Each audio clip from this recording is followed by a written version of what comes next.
சிந்து பைரவி சீரியல்ல அடுத்து வர எபிசோட்ல என்ன மாதிரியான ட்விஸ்ட் எல்லாம் இருக்க போகுதுங்கிறத இந்த வீடியோல பார்க்கலாம்.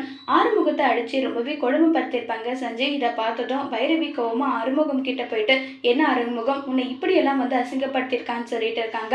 பைரவி, நான் தான் சொன்னேன்ல, நான் எந்த தப்பும் பண்ணலைனாலும் இவனாவே வாலண்டரியா நான் தப்பு பண்ணதான் போர்ட்ரேட் பண்ணிட்டு இருக்கான்னு சொல்லிட்டு இருக்காங்க. இப்பவே இருக்குன்னு சொல்லிட்டு சஞ்சய் கிட்ட போயிட்டு, என்ன சஞ்சய், நீ என்னுடைய ஃப்ரெண்டுன்னு சொல்லிட்டு நான் ஆறுமுகம் கிட்ட எல்லாமே சப்போர்ட் பண்ணிட்டு இருந்தேன். ஆனா பழைய வெஞ்சன்ஸை மனசுல வச்சுக்கிட்டு இப்படிதான் பழி வாங்குவேன்னு சொல்லிட்டு கேட்குறாங்க. இங்க பாரு பைரவி, உன்னுடைய ஃப்ரெண்டுன்றதுனாலதான் அவனை இப்படியாச்சும் விசாரிச்சுனேன்னு சந்தோஷப்பட்டு, இங்க பார், நான் உன்னுடைய ஃப்ரெண்டா இருக்கிறதுனாலதான் இப்படியெல்லாம் நான் நடந்துட்டு இருக்கேன்னு சொல்றாங்க. அவரு எந்த தப்பும் பண்ணிருக்க மாட்டாரு, அவர் கொஞ்சம் முன்கோபக்காரர் தான், அதுக்காக இப்படியெல்லாம் பண்றவர் கிடையாதுன்னு சொல்றாங்க.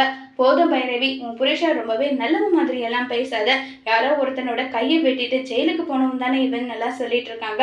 இங்க பார், இன்னொரு முறை அவனை பத்தி ஏதாவது ஒரு வார்த்தை நீ தப்பா பேசின, ஃப்ரெண்டுன்னு கூட பார்க்க மாட்டேன், உனக்கு என்ன பண்ணுவேன்றது எனக்கே தெரியாது.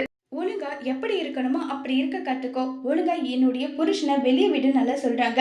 வார்த்தைக்கு வார்த்தை புருஷன் புருஷன் சொல்லாத. அவனை என்ன நீ விரும்பிய கல்யாணம் பண்ணிக்கிட்ட, உன் குடும்பத்துல இருக்கவங்களோட கட்டாயத்தினால தானே கல்யாணம் பண்ணிக்கிட்ட. இது எல்லா விஷயமும் எனக்கும் தெரியும். எதுக்காக நீ இப்ப வரைக்கும் அவன் நல்லவன் சொல்லிட்டு நம்பிக்கிட்டு இருக்க? உன்னுடைய இருக்கிற படிப்புக்கோ நீ இருக்க ரேஞ்சுக்கோ உனக்கு எப்படிப்பட்டவங்க எல்லாம் மாப்பிள்ளையா வருவாங்க. இவனை போய் நீ கல்யாணம் பண்ணியிருக்கேன்னு சொல்லிட்டு மறுபடியும் பைரவியோட பர்சனல்ல நுழையிறாங்க. உடனே பைரவி, என்னுடைய ஃப்ரெண்டு உனக்குன்னு ஒரு லிமிட் இருக்கு, அதை கிராஸ் பண்ணி நீ வராத, என் புருஷனை வெளியே விட முடியுமா முடியாதான்னு சொல்லிட்டு பைரவி கேட்குறாங்க. இதை கேட்ட சஞ்சய் என்ன செய்ய போறாங்கிறத வரப்போற எபிசோட்ல வெயிட் பண்ணி பார்க்கலாம். தேங்க்யூ.